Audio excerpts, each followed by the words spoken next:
The light shineth upon me.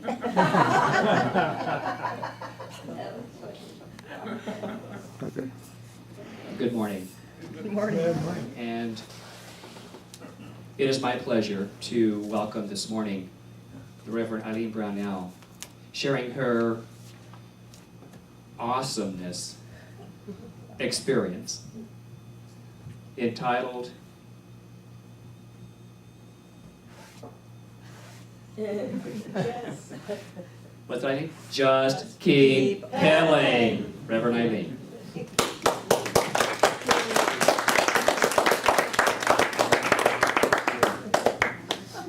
While Kay gets the show ready to go, I'll give you the full experience here. This is how I looked every morning when I left camp at about 7 o'clock. Except I have a farmer tan now because I wore the gloves, and so I've got a tan from here to here. But are we all set? We're set. We're set.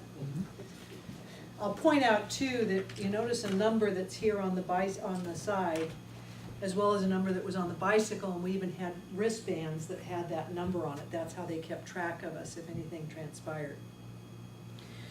Well, in all actuality, this journey that I took the first week of June rather, actually began in 1981. And it was very interesting to me that on June 5th, 1981, there was an article that appeared in the LA Times, and I was living in Southern California at that point.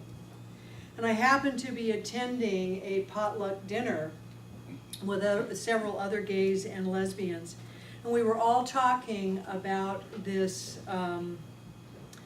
article that was in the paper that was released that indicated that the CDC was announcing that there, at an alarming rate, gay men were dying of pneumocystis, CMV, cyclomegalovirus, and carposis scarnoma, which is the skin cancer that they get large blotches all over them.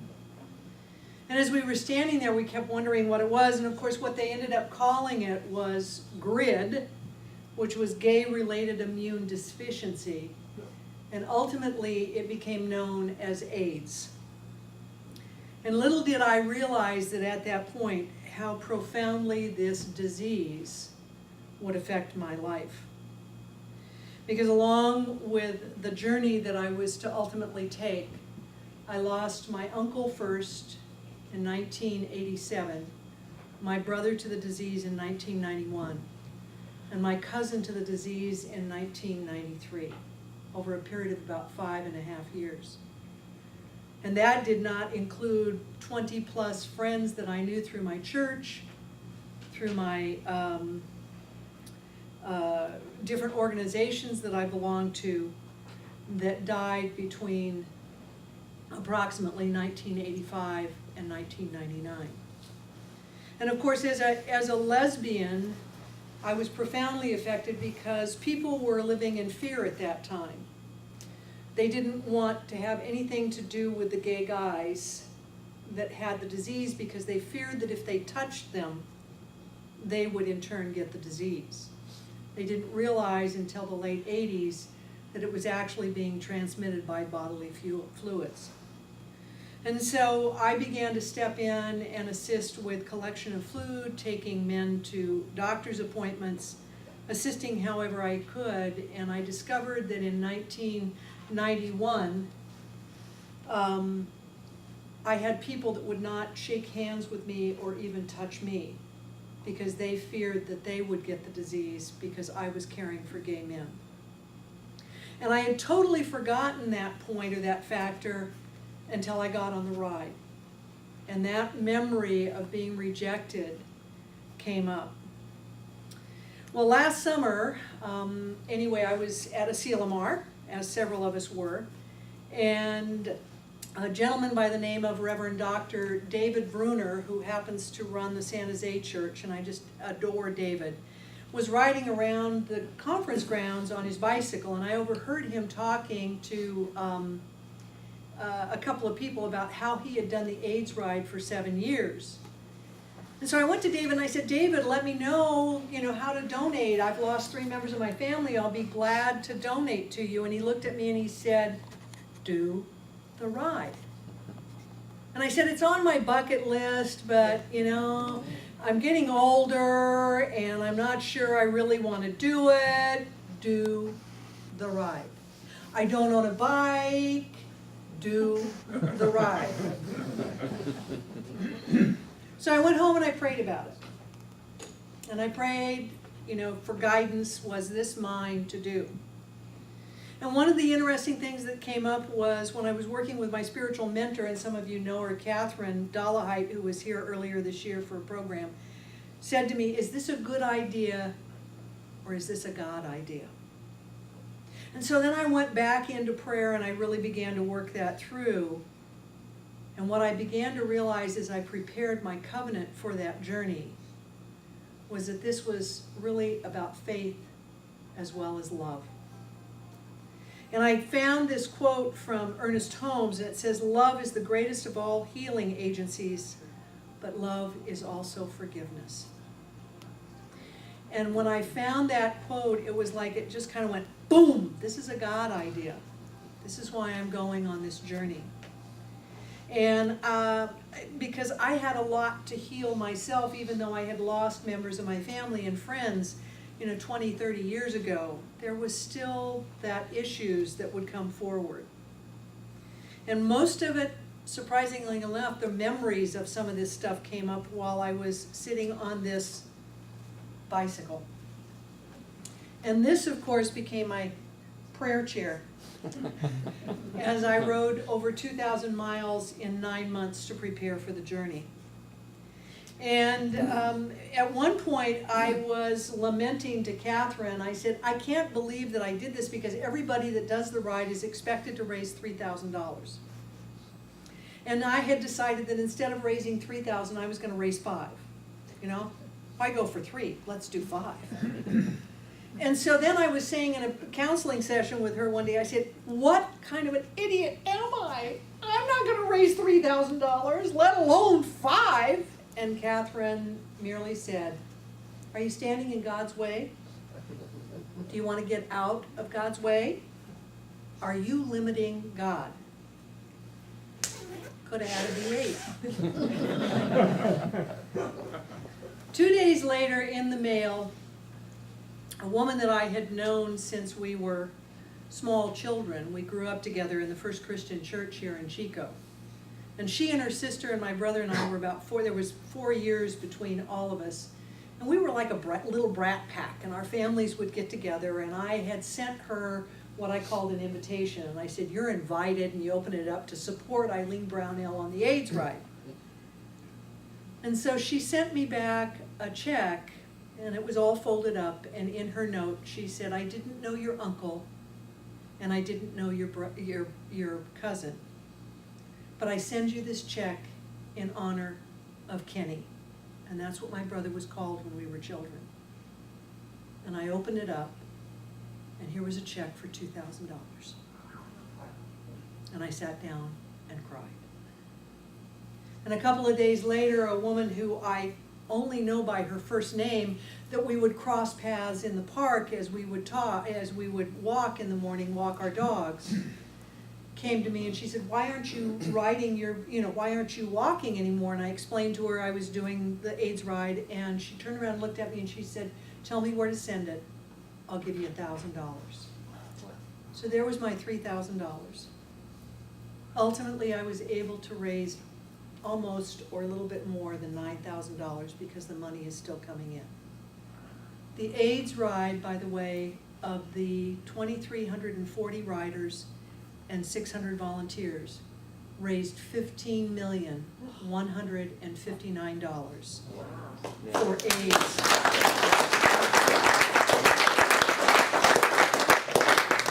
For AIDS, it's not for research, it's to assist people who are living with AIDS, to provide the services to HIV positive, to do testing, to do prevention, to do education services, and the fastest growing group that you need is between the ages of 20 and 24. And 50,000 people in America every year are infected with the disease. That's a huge amount. And so finally, May 31st, a Saturday, arrived. And my friend and I drove down to San Francisco. We were at the Cow Palace, had to be there by noon. You had to go through a safety video, had to get your packet, had to get your wristbands, had to check your bicycle in and walk through the whole walk yourself through the whole entire process. What was really funny is I'm standing in line and all of a sudden somebody says, hey Eileen, and it was David Bruner. He was right behind me. So I knew again that this was God's idea. And there was a sign also that was probably the length of that wall right there that was actually a blackboard. And we were provided with chalk. And it said, why I ride. And of course what transpired was people would write messages on that board. And some of them just wrote names up there to honor the loved ones that they had lost. Others made statements like, I ride for awareness. I ride so no one else has to die. And I ride so no other parent has to lose a child. Now, one of the things that I was amazed at is when we first got there to the Cow Palace, they immediately took our bicycle away from us. And you'll notice that in this one room at the Cow Palace are 2,300 bicycles. I had never seen so many bicycles before in my entire life. And it was quite a system that they had. Every day, the racks that they had were torn down. Every rest stop that we went to, the racks were there. At night when you came in, the racks were there, and they each had a name on every single rack. And what was amazing to me is a couple of times I forgot what rack I put it on, and I'd go over to them and I'd say, 4158, because that was my number. And they'd immediately look it up and they'd say, you're on rack Donald Duck. Or you're on rack Mickey Mouse. And they had literally every night when we brought our bikes in and we put them on the racks, they went through and they computerized every single night what rack our bike was on. So the next morning, we had to be up at 3:30 to catch a bus back to the Cow Palace at 4:30 so we could go through opening ceremonies at 6 a.m. And this picture that you see up here, there's a young gal there. She's 38 years old. Her name is Edna. See, she's got a frou-frou around her waist. What do you call those? Tutu. Thank you.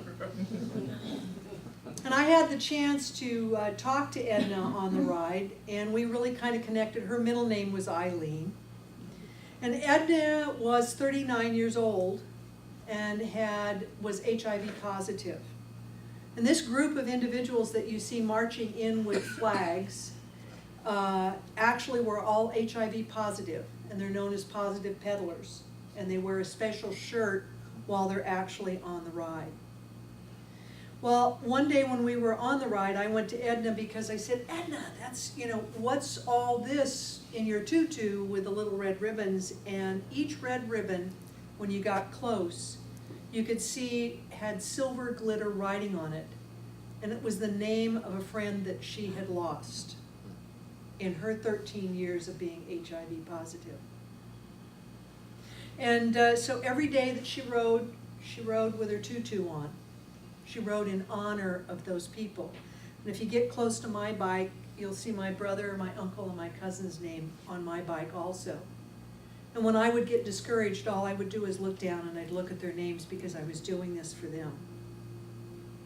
One of the tragic things that happened, however, while we were on the ride was Edna had a massive heart attack. And she died within 36 hours afterwards. And her husband was on the ride with her. And I was profoundly touched by her story and that the courage that she displayed and shared. Now, some of the statistics that I just wanted you to be aware of is that the oldest participant was 84 years old. I'll never ever complain about my age again. And the youngest was 18 years old. They wouldn't let anybody ride that was younger than 18. There were 2,340 riders. There were 600 roadies. The roadies served us. They served meals. They were at all the rest stops. They set everything up. They tore everything down. They were constantly there. 46 states were represented and 14 countries. I met people from Italy, from England, and France. They were all there, and they were all expected to raise $3,000. Now, these are people coming from another country, raising money to be for the honor of doing this ride. In an average day, each rider burned over 3,400 calories. In 1 week's time, we ate 44,600 eggs. We went through 1,200 pounds of pasta. Every meal had pasta and potatoes. They wanted to carb us up. We went through 18,800 gallons of water. And the most important one was the 1,100 porta potties. And of course, even more important were than the porta potties were the 18,000 packs of butt bomb, which we lovingly called butt butter. If you're sitting on this bicycle for 6 to 8 hours, trust me when I say your pain begins to affect you in places that you really don't want pain. And so literally the butt bomb was something that you would place on your bottom to assist you so that you didn't crack and bleed. And of course, the morning that we were getting ready to leave, we went outside, and I'm thinking to myself, oh my God, what was I thinking? I can't do this. I had been training since August, and I had done over 2,000 miles in preparation.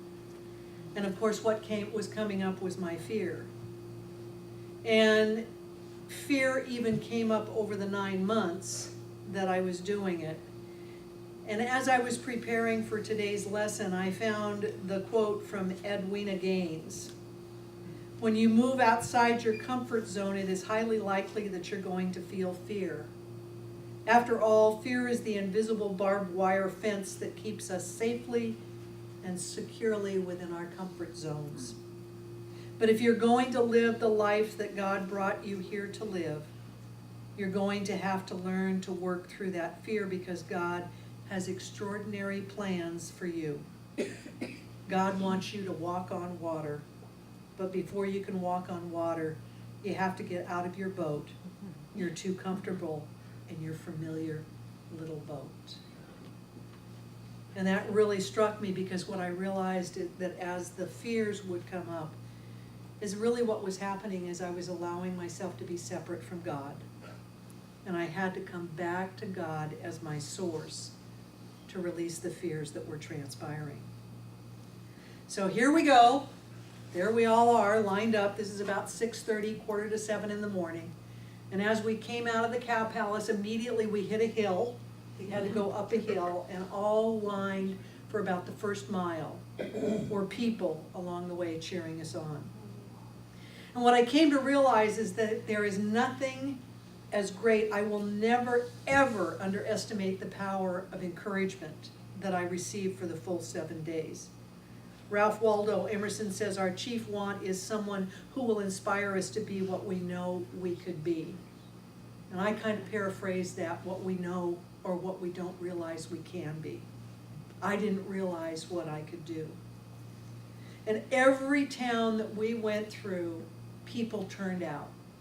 They came out with signs and cowbells and tambourines and horns to cheer us on. Small children, mothers with jars of candy that they'd give to us as we passed by. And of course we had our own Burma shave signs that were up and at them every day, and that they were always changed. And there were people who would constantly drive ahead of us to be there as we would pass them by.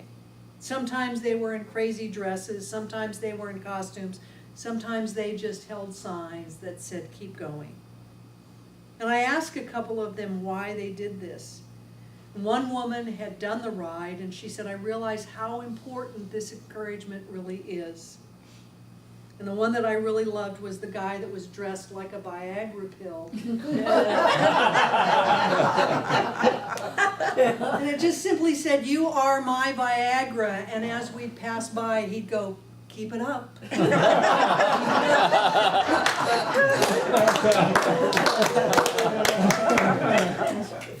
I stopped and I asked him why, and he said, I did the ride about 3 years ago, and I realized how important it was, the encouragement that we received. And he said, my husband is doing the ride, and I wanted to encourage not only him, but others. But the place that I was most profoundly touched by was a town called Bradley. It's out in the middle of nowhere land, and they actually closed down the school that day, and all the children, all about 50 of them, were lined up alongside of the road in front of this bus that said, you know, and they'd stick their hands out as you'd come by because they wanted to tap your hands. And that night when we were after dinner at 7:30 every night, they would get up and they would talk about what had transpired during the day and announcements for the next day. The woman by the name of Lori Jean is the executive director of the Los Angeles Gay and Lesbian Center. And she got up to tell a story that had transpired the year before. And every year what they do in Bradley is they actually do a huge barbecue and they cook hamburgers. And for $6 you can get a hamburger, and it's like we relish that hamburger. And $7 is a cheeseburger, and $1 for a soda, and $1 for a bag of chips. And they raise money for the school to buy computers and special equipment. Now, can you imagine 2,300 riders coming in and spending between $5 and $10 in that community? It basically is the only fundraiser that they have to do for the school the whole entire year. But anyway, the year before, this woman had come up to Lori Jean, the executive director, and had tried or started to tell her story. And as she began to tell the story, she began to cry quietly. And what had actually transpired was, at one point in time, this mother lived someplace else, not Bradley. And her son, in the late 80s or early 90s, was gay, and he came home to his mother with AIDS. And he knew that it was towards the end of his life, and he asked permission to come home and be with her as he died. And because of her spiritual beliefs, she said, no, get out of my life. And so he returned to San Francisco, where he died. And the mother continued to tell this story. And when she first moved to Bradley about 10 years before, and she saw the riders coming through, she parked her car about a block away. And she sat in the car and watched the riders come through. And each year thereafter, when they were talking about it, she would come a little bit closer and a little bit closer, until finally she had the courage to stand on the corner and cheer us as we came through. And she said she could do that because of the love and the camaraderie and the community that was coming through. And as she was telling her story to Lori Jean, the tears kept flowing, and she said, do you think God will ever forgive me? Truly, I understood how important forgiveness was. The next thing that I learned along this journey is, don't focus on the top of the mountain, only on the next 15 to 20 feet.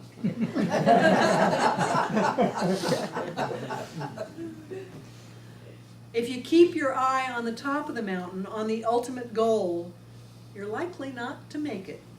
You're going to give up. Because you see, there's potholes along the way, there's glass along the way, there's gratings along the way, there's hazards along the way. And you don't want to get stuck in that. But too often in life, we create goals for ourselves, and all we can think of is the ultimate goal. We forget that we've got a journey along the way. And of course, as you looked at it, I'd think, oh gosh, the curves, look at the curve, it's going to be at the top of the mountain, and I'd make it around the curve, and it was like, oh crap. Morgan. And so a lot of times I actually walked up some of the mountains because they were at such a steep incline. And the pictures there that I took through a car was, one of the symbols was if you were stopped on the road and you gave this symbol, it meant you were okay. If you did this, it meant you wanted to be picked up. And so on Quadbuster Day, which is this one right here, the incline was actually about like this. It just kept going and going and going. And so I got picked up and taken to the top of the mountain to the rest stop that day because I was down to 2 miles an hour and about ready to tip over and didn't want to fall. But the next day we did what was known as the Evil Twins. And the Evil Twins were 2 sets of mountains that actually were up, down, flat, up, down, and on the second Evil Twin, we were halfway to LA. And of course, I was absolutely elated that I actually did all this up, down, all the way to the second peak. The scary part, however, was as we were coming down the mountain, I was doing 32 or 34.4 miles per hour on my 30-speed bicycle here. And you had to be very careful because you can't brake and hold on to the brakes because you'll burn the tires out and you'll burn the brakes out. And so all you had to do was right, left, and let it build up speed again, right, left. And talk about trust and talk about understanding how you're protected by the divine. On Thursday in the ride, it was Red Dress Day, and they wanted everybody in red dresses. And all along the way, we had ribbons along the way that they had put out. And it was just a reminder to all of us that we used to wear the red ribbons quite frequently to bring AIDS awareness. And so they asked everyone to be in red because they wanted a red line of riders for the distance that we did that day. So the very first thing in the morning when we checked our luggage and our tents back in, this was the truck crew from 2 of the trucks, and all of us had the same truck every single day that you turned your your stuff into, and that you got it out of each and every night. And so everybody that day at the rest stops were in red, even including the Disney team that came as Minnie Mouse. And of course, there was more encouragement with signs. And one of the things when I looked at this and stopped and took the picture of it is I thought to myself, I'm not a hero. Those who lived with this disease and died from this disease, those are the heroes. And as you can see, here's the ribbon of people in red going up the mountain. And then the one that really stunned me was the last rest stop, I ran into this guy actually with high heels on. And he pedaled the whole way in those high heels. I thought that was rather, and he was a very tall man to begin with. So if you can imagine with stiletto boots on about 4 to 6 inches, plus his height of about 6 feet, it was somewhat astounding. Don't forget to laugh along the way. Humor made the journey a little bit easier sometimes. For example, one time, and this was Red Day, we pulled in, and here were the latrines again. And on each latrine was a sign for the Fraternity of AIDS Life Cycle, Phi Crappa Crappa. And these 2 guys that are dressed as nurses there, as you can see, they're giving me an injection of lemonade. They were at each one of the rest stops along the way during the course of the week, and they were always in different outfits, in different uniforms. And sometimes after a very difficult section that you had been on, to see them or to see something with humor really made a huge difference in our life. And then I learned too and was reminded to honor the past, because when we honor the past, it brought us forward to today. And the very last night we were together, we were in Ventura at a state beach park on the ocean. And over 3,000 of us took took lit candles down to the beach and just basically stood in silence to remember the loved ones and the friends that we had lost on their fight against AIDS. And of course, it wouldn't be appropriate for me not to tell you it's not the destination, it's the journey. You need to always remember that. This was not a journey of 1 week. This was a journey of a lifetime. It took 9 months of preparation, but in those 9 months, it was the wildflowers that kept me going, or the sight of the newborn fawn with the umbilical cord still wrapped around it in the fields that I went by. It was the squirrel that raced me along the way, scolding me profoundly to get out of his way. That was part of what was the journey, and what I learned about myself, and how I was changed, and how I came to that place of forgiveness. There was tremendous amount of healing within myself, as well as those others that were with me. And of course, according to Ernest Holmes, life is from within outward and never from outward without inward. You are the center of the power in your own life. And that became really profoundly evident as I made this journey. I didn't do this journey alone. It was 545 miles, and I made 338.4 miles, and trust me, I counted every single tenth of a mile.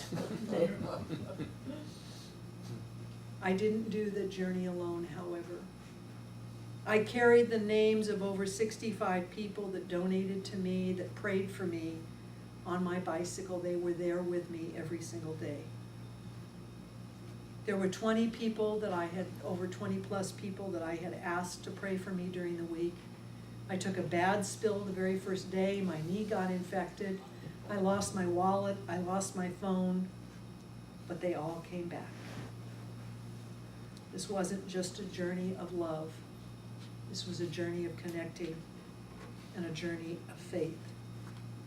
And what happened to, I hope I, oh, Michael, would Yes. you go in on the desk? There's a, next to the copier, there's a copy of a song I wanted to read the words to. One of the things that kept hitting me as I was doing this ride was the song For Good.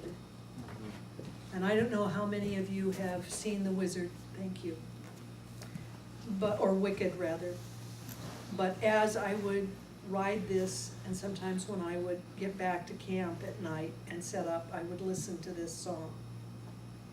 And the words are, I have heard it said that people come into our lives for a reason, bringing something we must learn, and we are led to those who help us most to grow if we let them, and we help them to return.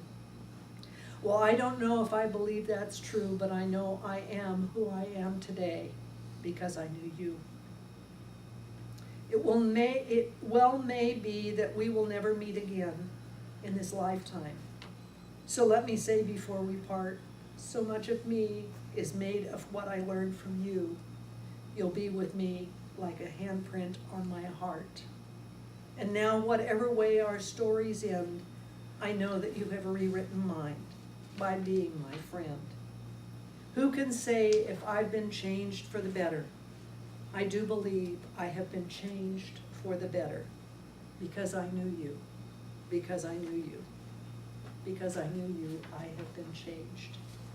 And every person that I sat with, that I ate with, that I rode with, that encouraged me, changed me, as well as all of those friends in my family that I lost along the way.